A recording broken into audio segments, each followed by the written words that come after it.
We're on to episode 14 of the My First Nucleus series, and this is the last week in this apiary before we harvest the honey, close the bees up, take them to the heather. Hi, I'm Lawrence Edison, Black Mountain Honey. Welcome to another episode of No Nonsense Beekeeping. We're on to episode 14 of the My First Nucleus series, and we have had the best week on record throughout the whole of this series. They have packed on a lot of weight, and this is the last week in this series in this apiary. So at the end of this week and episode 15 of this series, I'm going to take off all the honey. I'm going to add on a couple of boxes of drawn comb, and I'm going to transport the bees up to the heather because we need to get them up there early. I like to go 24th, 25th of July. That really for me is the absolute drop dead date to get them up for the heather because it's starting to show already. But the colony is coming on leaps and bounds. I'm going to get my hood on, get the smoker lit, and let's go and have a look at how well the colony has come on in a week. Episode 14, let's get straight in, see how much honey they've collected, take a look at that brood box, check the chalk brood, check the temperament, see how far this colony has come on. I can't believe it, 14 weeks, it's been such a journey. I love doing stuff like this. I love going back, looking at the videos. This started off as such a small nuke and it's just an absolute monster now. So we've done really, really well. Let's open it up, see how good they're looking. So working from the top down this week, this is what the top frames look like. Nothing capped in here, but pretty much full of nectar. Still got a few empty cells there, but this is a real improvement on last week. When we looked last week, we were saying these are about 5 to 10% full of nectar, and I'd say they're probably 60 or 70% full of nectar now. So a real good improvement, lots of foraging going on in this week. So this is the second box from the top, and as you can see, a lot of brace comb there, bracing it all up. There is quite a lot of honey in this box.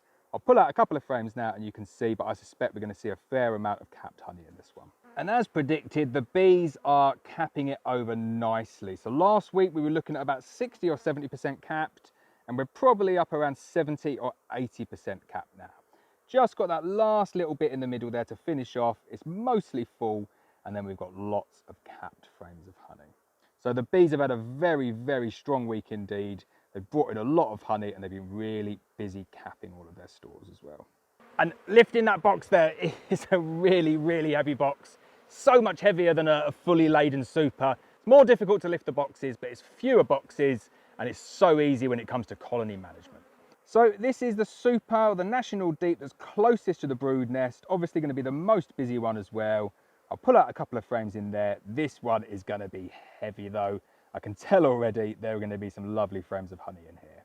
So there we go, similar again, probably 60 or 70% capped on that frame. You do find the closer they get to the brood nest, the more likely they are to pack a bit of pollen in there. But then we've got some frames like this as well that are probably up around a 70–80% capped. And then it's just that bit of drone brood there that they're just filling up now, nearly done. But that's indicative of what the frames are looking like in that box closest to the brood nest. And again, that is an absolute whopper of a box. I've got bad posture with this one, so I'm going to put it down, but it is a really, really heavy box of honey. And then we're on to the brood nest itself, and as like last week, it is full. So we're back to full now. Really important to continue your weekly inspections this time of year. This colony could easily swarm. We're going to go through every frame, take a look at those frames of brood, but we're going to be checking for swarm cells as well, as we always do. Don't want to lose swarms at this time of the year. It's a nightmare when you lose a swarm the week before the heather. You pretty much lose the entire heather crop for that colony.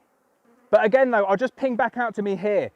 We just couldn't have done this with this colony. I know I'm going on about this week on week, but I do want you to see the iterative change in this colony's temperament.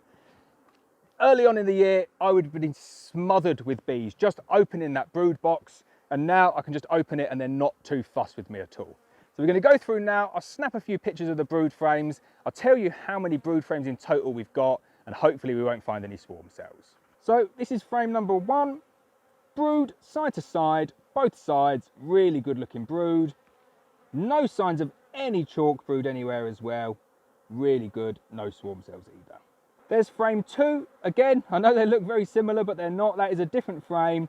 Brood side to side, the queen is in overdrive, and that is a result of doing the demoray. The preemptive demoray, when we did, gets that colony so strong at the right time of the year. Frame 3, another frame of really nice looking brood, bit of pollen in there as well, bit of drone comb down at the bottom, nice big strong frame of bees though.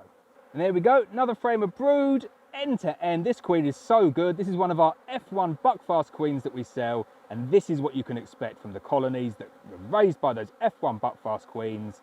Nice gentle colonies, brood end to end, really nice brood pattern. Next frame along, don't mistake that for a bad brood pattern. They are full to the brim with eggs that you can never see on camera, but that is laid up all with eggs. That's just emerging brood that she's gone and backfilled. That one will be a full frame of brood next week. Then the colony has decided to rear some drone brood in the centre of this frame. Bit frustrating when they do that, but I let them get on with it. If they want to have drone brood in there, they can have drone brood in there. It's not like I've given them a gap. They've decided to turn it into drone brood, so I just leave them to it. And there we go, that's it for the video. There are over 7 full frames of brood, and then there's a little bit of stores and a frame of eggs in there as well. So 7 frames of cat brood, 1 frame of eggs, and a couple of frames of stores. Perfect for this time of the season. That's what you want to be seeing. So I'm going to close this colony back up now. We'll finish off the video.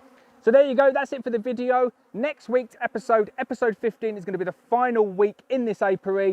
I'm going to be taking off the honey. I'm going to be condensing the colony down, ready for its trip to the heather, and then we'll transport it up to the heather, do a quick inspection of them up there, and then we'll see how much honey we can get from this colony at the heather.